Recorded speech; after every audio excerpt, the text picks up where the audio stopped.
Ladies and gentlemen, thank you very much for this opportunity to share with you a few thoughts on social innovation and its impact in the work of Ashoka. Ashoka is a global organization that focuses on finding and supporting social innovators that have systemic impact. What we call these innovators with systemic impact social entrepreneurs. The founder of Ashoka, Bill Drayton, some 30 years ago, said that social entrepreneurs are not content with giving people fish or teaching them how to fish, but they will not rest until they have revolutionized the whole fishing industry. It's a matter of changing the perspective and perception of the society in a particular field. Who are those? I would like to share with you 7 very brief examples of systemic social innovators, or call them social entrepreneurs. We have a network of more than 3,500 of Ashoka Fellows all across the globe. And one of them, and those 7 that I would like to introduce, are Ashoka Fellows for their lifetime. One of them is Jimmy Wales. That is, I'm sure, familiar to you as a founder of Wikipedia that was found and supported by Ashoka on a very early stage of his idea, developing the new kind of access to information and knowledge that we now consider as a new normal, as something that we breathe as air, but at that time it was a true revolution.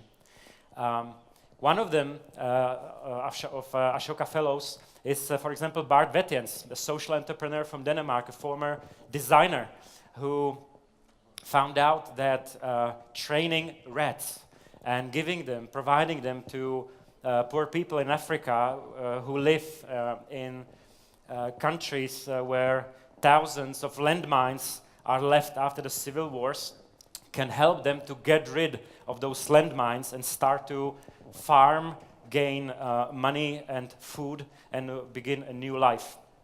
You can even adopt one of these rats for 17 euros, I think, and provide it to some local people there, not only in Africa.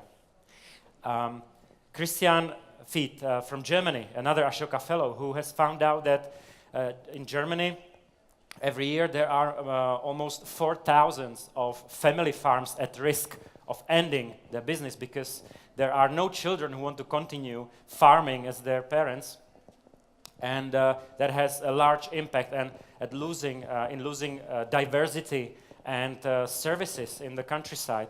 But at the same time, there's plenty of young people in the cities that would like to start farming, but don't have the capital, know-how, and opportunity to start. So he started a platform to connecting those. And it's not only about transferring the property, but also the relationship to the piece of ground, keeping the social and environmental diversity in the countryside as well. Another great example of a social entrepreneur is Frank Hoffman. He's a gynecologist. He found out that blind women that are considered to be people who have difficulties to find job, to be integrated, to live a full life in the society, are actually great experts. Their hands are 3 times more sensitive than any hand of a taught and studied women physician. And he actually empowered this group of women, blind women, and made them to actually take part in a program diagnosing and prevention of breast cancer. So you see a group of people, blind women, are becoming experts. This program has scaled to an international level, and now you can find those in Austria, Germany, Switzerland, France, and hopefully other countries as well. Another great fellow in India is Sister Cyril Mooney, who has visited last year Czech Republic as well. She's a nun, and she started in India in several the poorest neighborhoods of India, schools where the children of the most rich families, from the richest families, together with kids from the poorest neighborhoods, actually are being taught and educated together. And she developed a model that is now being scaled in other parts of India, providing a unique social and educational experience, and at the same time a social elevator for a great number of children to start a new life. Another fellow, one of the last examples I'd like to share with you is Torkil Sonne. It's an Ashoka Fellow from Denmark who, through his son, found that children or young people and people with autism spectrum disorder have 10 times less fault in testing software. And he started a company called Specialister, and it was greatly mentioned already in the very first presentation. And through an excellent partnership with SAP, this program was scaled and internationally, globally, and provided a great opportunity for hundreds of people. The last one I would like to share with you is Mary Gordon, a great social entrepreneur from the United States. She started a program called The Roots of Empathy. She found out that providing children in an early stage of age in preschool and primary school and providing them emotional literacy can very largely, to a large extent, reduce child aggression and provides unique skills to children in terms of empathy, in terms of understanding each other, developing tolerance and emotional competencies. This program has now been scaled throughout the USA and to the other countries as well. Our global network of Ashoka Fellows, these great social innovators and social entrepreneurs, now consists of more than 3,500 people across the globe, and Ashoka, including Czech Republic, is present in almost 90 countries. Here in Central Europe, we are based in Vienna, and I'm the regional director of the Czech Republic and responsible for educational programs in the region and globally, part of the team as well. What we do is that we try to identify these people. It's not easy. We have a due diligence, a very strict process to find them, and we map them. What you see here is a map of social innovators, social entrepreneurs in Austria.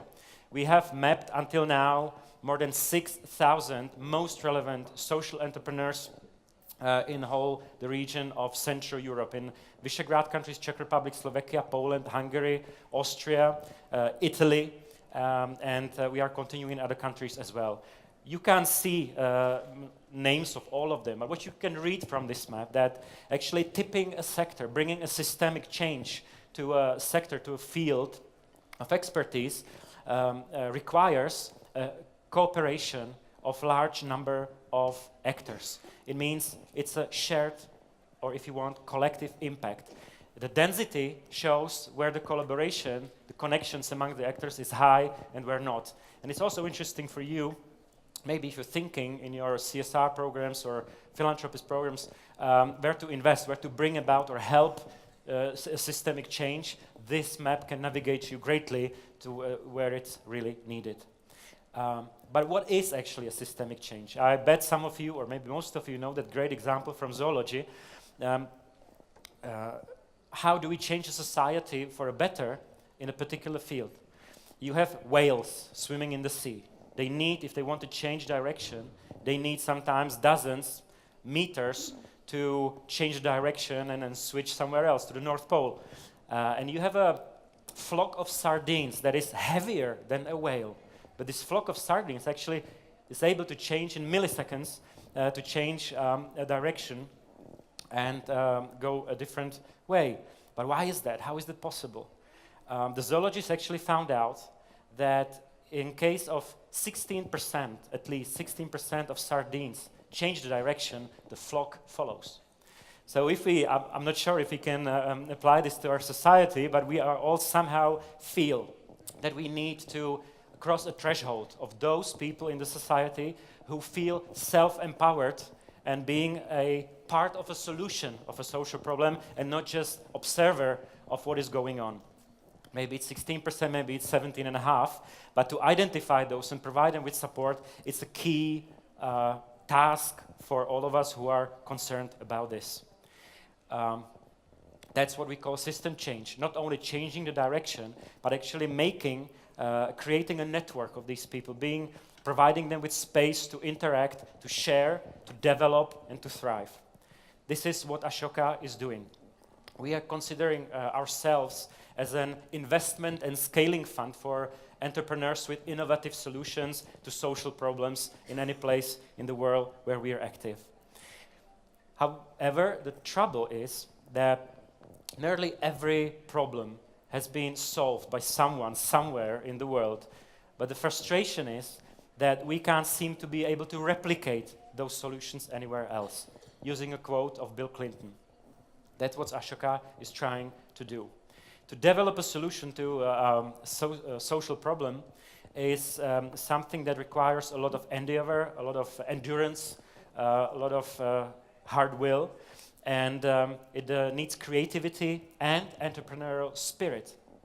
The difference of finding a solution in a local context and making it a systemic solution worldwide, internationally, the key moment is the tipping point that is making a solution or social innovation to a systemic change. If Ashoka talks about social innovations, we mean by that systemic innovation and systemic innovators that are carriers, vehicles of this change.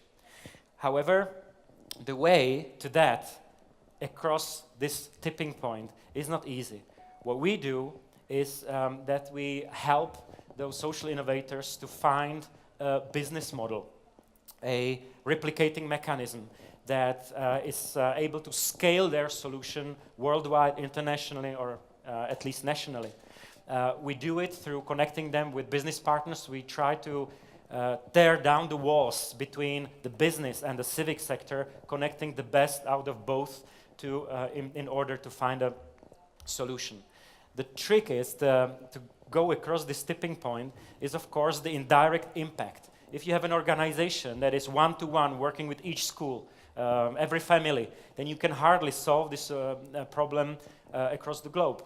But if you find a scaling mechanism that actually provides others this solution, that are able to replicate that, franchise, certify, bring it to every place where it's needed, then it has a systemic impact. And it's exactly what we strive for. Actually, finding ways to scale impact, social impact, without scaling the size of an organization is the new frontier for work, not only in the citizen sector, but in general, as Jeffrey Braddock perfectly put it some years ago. There are many ways how to achieve that. You can franchise, you can scale impact through capacity building, you can use existing networks through piggybacking, or you can shift standards in policies and public institutions and use them as a vehicle for a systemic change. According to speed or control, it depends on how you decide to go. The Ashoka Fellows that we find, identify, and support through 3 years fellowship, so they can focus on their idea and don't have to have a second or third job and their family suffer. We provide them with support, and this is the result. 85% of Ashoka Fellows across the globe continue working on their solution even 5 years plus after they end to receive our stipend in the very beginning. 89% of solutions of Ashoka Fellows are being replicated by followers worldwide. And 57% of Ashoka Fellows achieve systemic changes in legislation within 5 years after becoming part of a global Ashoka network.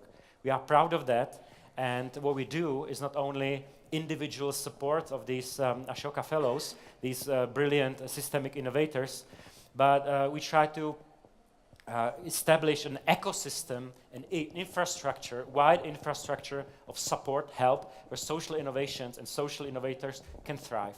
And we are, of course, not able to achieve it alone. We need partners. Therefore, we develop partnerships across the globe, local, global ones, with corporations, with philanthropists, with impact investors, with social banks, develop financial instruments, and of course connect those brilliant social innovators with a large network of pro bono mentors, consultants, and cutting-edge experts in the world. If you would like to join, I'm happy to share more later on. Thank you very much.